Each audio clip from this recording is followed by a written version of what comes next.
This is the 2022 Specialized Enduro Comp, and I've had this bike for a few months now, and pretty much just gonna tell you everything that I like about it, everything I don't like about it, but yeah.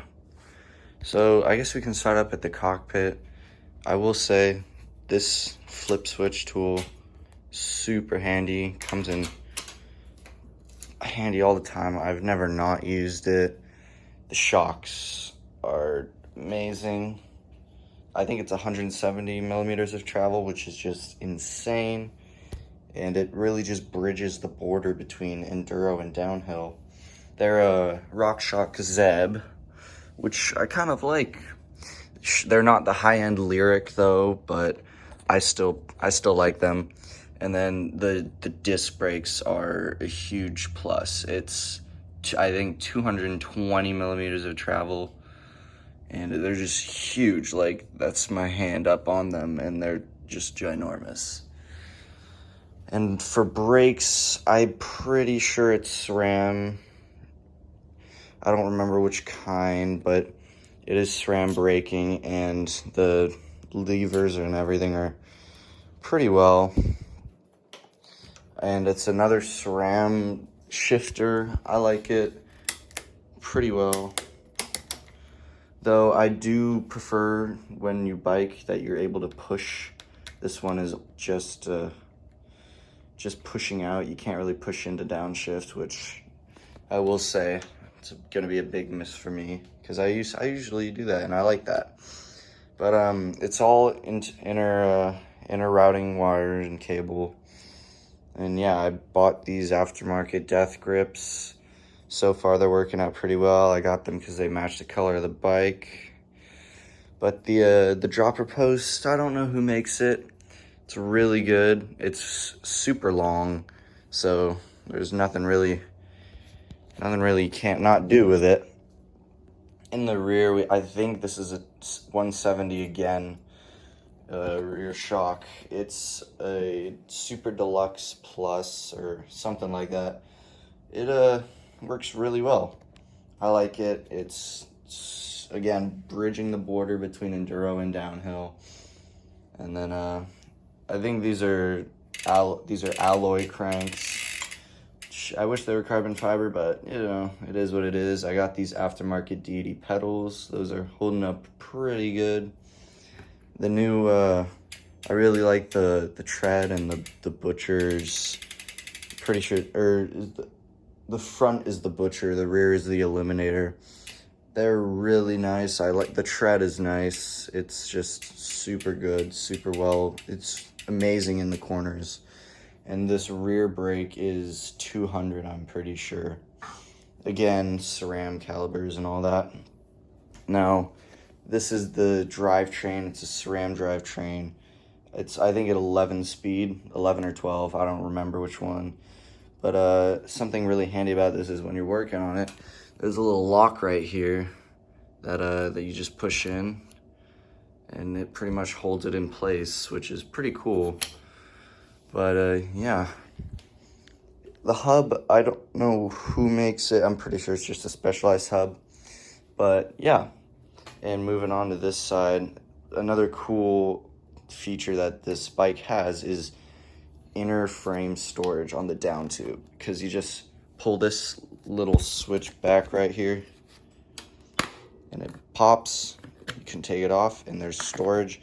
I think right now I have an inner tube and some CO2 cartridges, and I will let you know why, for a reason, because of issues with this bike that I found out sadly at the top of a mountain, and I had to walk down.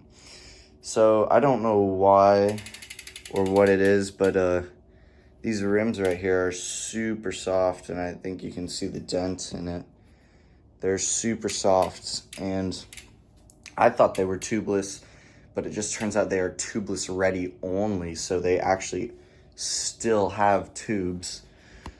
So it's kind of sucks, but you know, if you like riding tubes, this bike's good for you. But the rims are tubeless ready, It's just I don't think I'm able to go tubeless anymore because I did again bend the rim, and I didn't even do anything extreme. I felt it kind of just give out on a berm, and that was kind of how it is. But I think we got this wheel trued, and it's still a little wonky, but then again, when you true, nothing's ever straight and true. But things, though, I do like this bike for many, many, many reasons.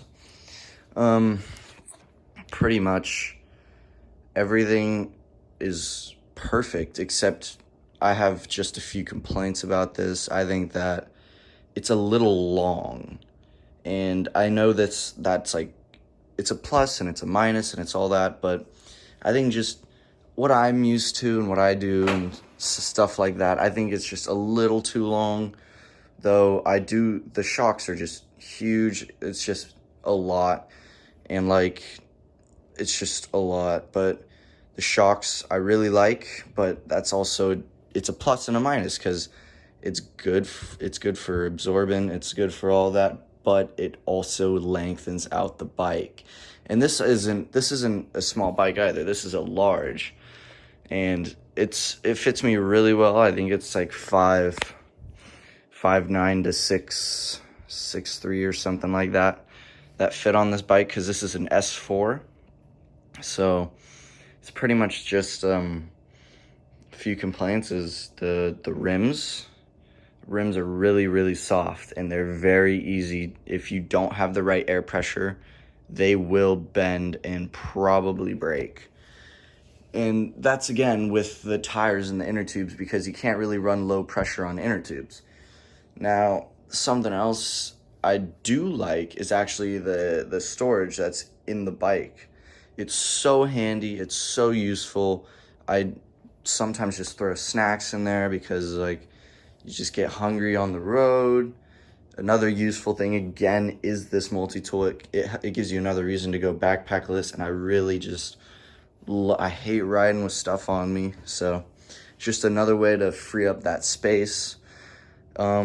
Yeah, not much to complain about with this bike. I've been riding it for a while. I took it up to Whistler, Canada, tested it up there, and it pretty much took everything I threw at it, and I think it could do more. So I definitely would recommend this bike for anyone who's looking for just something that they can take out anywhere that is just not a downhill. People say that because it's basically a downhill bike. I mean, they're technically right and they're technically wrong. It's got the geometry of an enduro bike, but the shocks and the brakes all make it lean towards the downhill side and the aggressive head tube. But everything else, though, is an enduro. And I think that people need to realize that it actually climbs like an enduro. You would think, like, oh, it's so long, it sucks, it can't go uphill, it's horrible. But because I live in a place where there's not really any downhill or lift access bike parks, and this thing just is really good at climbing.